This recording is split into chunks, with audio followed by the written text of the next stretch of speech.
Yo, what's going on, guys? This is Snape here and I'm back with a brand new video. Today, guys, we're going to be talking about Valkyrie and what are the best upgrades to take for her. If you enjoy, like, comment, subscribe. Without further ado, let's jump straight into this. So Valkyrie has 4 available upgrades that we can choose from as we level out throughout the armors. In level 2, we have Afterburners, which allows you to launch 15% higher with Skyward Dive. We also have Full Coverage, which actually takes 5 seconds off your tactical cooldown and it modifies your missile swarm pattern from 4 times 3 to 3 times 5. Moving into level 3, we have Full Tank, which increases your jetpack fuel by 25% and significantly reduces refuel delay. And lastly, we have Eyes in the Sky. Enemies are revealed from further away and through walls while skydiving. So out of these 4 available upgrades, which ones should we be picking? Which ones are the best? Moving straight into level 2, I have personally found on the larger maps, on the bigger maps, whether we're talking maybe Storm Point, we're talking potentially E-District, maybe even potentially Broken Moon, that 15% is definitely more beneficial. The reason why, obviously, Valkyrie getting that higher advantage in the sky and being able to travel farther is really good. But of course, if you use Afterburners and you actually tie it up as well with Eyes in the Sky, you're going to be able to travel further and you're also going to be able to get a lot more vision with those scans. It's going to make your life really easy. Now, the other thing that I have found though is if you're playing on those smaller maps, World's Edge, potentially say King's Canyon, Olympus,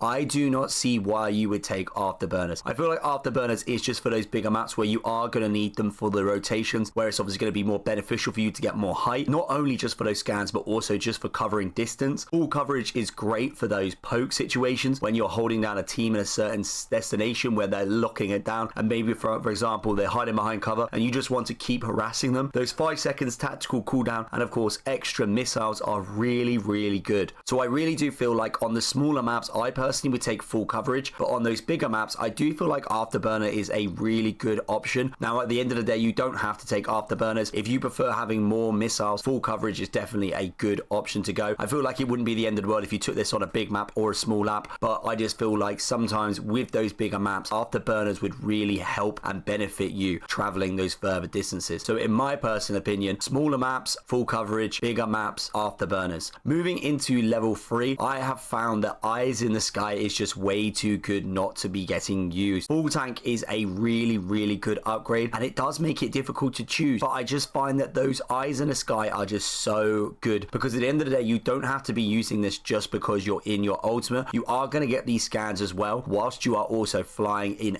maybe a jump tower, maybe it is a evac tower. You're going to have a lot more vision and the scans are really, really helpful, especially in those games whether you're playing comp or you're playing ranked, where you are trying to work out as you're rotating maybe late into a area and you're trying to work out whether it's safe to approach a building. This is going to give you that knowledge. It's going to tell you whether it's 1 person, 2 person, 3 person, maybe there's multiple teams on this building, but you do not have this knowledge unless you're using Eyes in the Sky. The fact you can see through walls is actually ridiculous, and personally I feel like this is actually a little bit too much. I must admit, I do feel like this could have an impact on a comp. I don't know whether that's going to definitely be a case, but I do feel like it's going to have a big impact on comp, so I definitely would recommend you take Eyes in the Sky. That is everything for today though. If you have enjoyed, please like, comment, subscribe. As I say, I would 100% take full coverage and Eyes in the Sky, but for those bigger maps, Afterburners is always a very good option too. But yeah, that is everything, guys. If you have enjoyed, like, comment, subscribe, and I'll see you all in the next video.